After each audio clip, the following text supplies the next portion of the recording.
Lumantad na.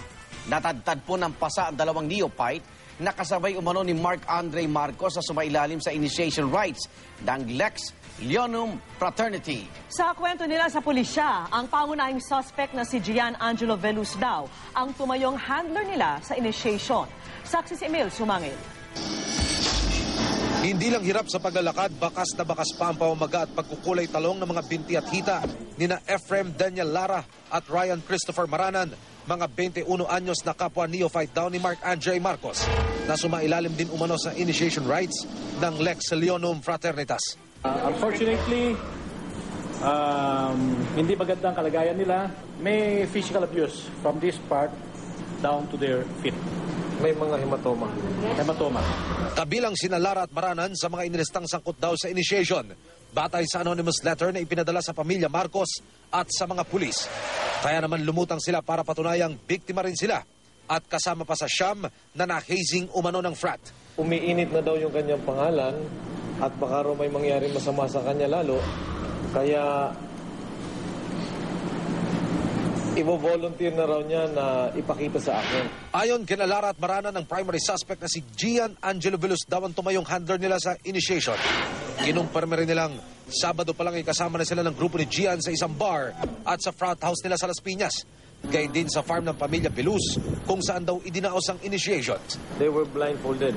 Pero sigurado silang kasama doon si Andre sa lugar. Handa raw silang makipagtulungan at magbigay ng sinumpaang salaysay kaharap ng kanilang mga abogado. Malaki maitutulong sa amin. Una, first, they can help us identify the rest of the frat members.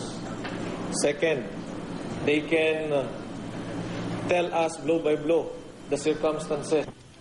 Sa gitna nito, humarap sa media ang alumni ng Lex Leonum Fraternitas para kondinahin ang karasang dinanas ni Andre sa kamay umano ng kanilang mga brad. Our fraternity has never advocated violence and we condemn hazing in the strongest possible manner. We extend our sympathy to the Marcos family and want them to know that we also seek the truth so that justice for Mark Andre Marcos may be served. Paglilinaw nila, hiwalay ang grupo ng mga alumni sa mismong frat at wala umana silang alam sa initiation rites na nangyari sa Cavite. Pero magsasagawa raw sila ng sariling investigasyon at kukumpirmahin pa kung opisyal nga miyembro ng frat ang suspect na si Gian Angelo Veluz. Gayun din ang iba pang mga kasama ni Marcos nung gabi siya'y isinugod sa ospital. Inaamin nyo na ba na sa taga Lex Leonum yung mga involved dito? Unless we can confirm it exact, ng walang doubt, saan namin sasabihin. Sinabi mo rin kanina, tutulong kayo sa mga sa investigation. Paano? Kayo kung sakaling mapatunayan na sila yung nagsagawa ng initiation? We will initiate ways kung paano sila mag-reach out.